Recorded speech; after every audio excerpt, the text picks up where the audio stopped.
தங்களை அரசு ஊழியர்களாக்க வலியுறுத்தி திண்டுக்கல் பேருந்து நிலையம் முன்பு அங்கன்வாடி ஊழியர்கள் சாலை மறியல் போராட்டத்தில் ஈடுபட்டுள்ளனர்.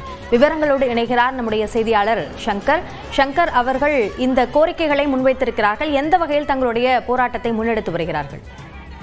அபிநயா, தற்பொழுது பார்த்தீங்கன்னா திண்டுக்கல் பேருந்து நிலையம் அருகே தமிழ்நாடு அங்கன்வாடி ஊழியர்கள் மற்றும் உதவியாளர்களுக்கு தேர்தல் வாக்குறுதியான பணி நிரந்தரம் மற்றும் ஓய்வூதியம் 10 லட்சம் வழங்க வேண்டும். அங்கன்வாடி ஊழியர்கள் மற்றும் உதவியாளர்களை அரசு ஊழியர்களாக உடனடியாக அறிவித்திட வேண்டும். மே மாத விடுமுறை 1 மாத காலமாக வழங்கிட வேண்டும் உள்ளிட்ட 9 அம்ச கோரிக்கைகளை வலியுறுத்தி அங்கன்வாடி பணியாளர்கள் தொடர் போராட்டங்களில் ஈடுபட்டு வருகின்றனர்.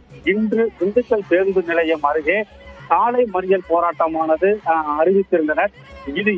இந்த 9 அம்ச கோரிக்கைகள் தேர்தல் வாக்குறுதிகளாக தமிழக முதல்வர் அறிவித்திருந்தார்.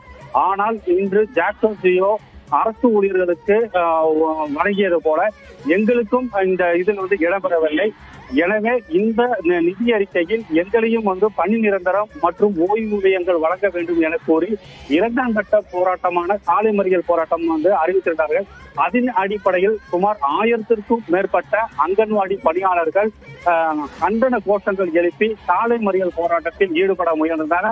அப்பொழுது காவல்துறையினர் தங்களுக்கு சாலை மறியல் செய்ய அனுமதி இல்லை என அறிவித்ததின் அடிப்படையில் அவர்களுக்குள்ளாரே வாக்குவாதங்கள் ஏற்பட்டது.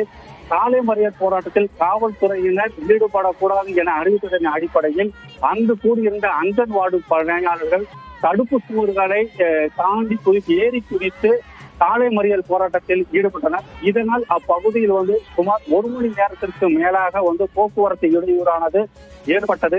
மேலும் அனுமதி இல்லாமல் சாலை மறியலில் ஈடுபட்ட அங்கன்வாடி பணியாளர்கள் சுமார் 1000 பேரை காவல்துறையினர் கைது செய்துள்ளனர். அபிநயா, அங்கன்வாடி ஊழியர்களின் போராட்டம் குறித்த விரிவான விவரங்களுக்கு நன்றி சங்கர்.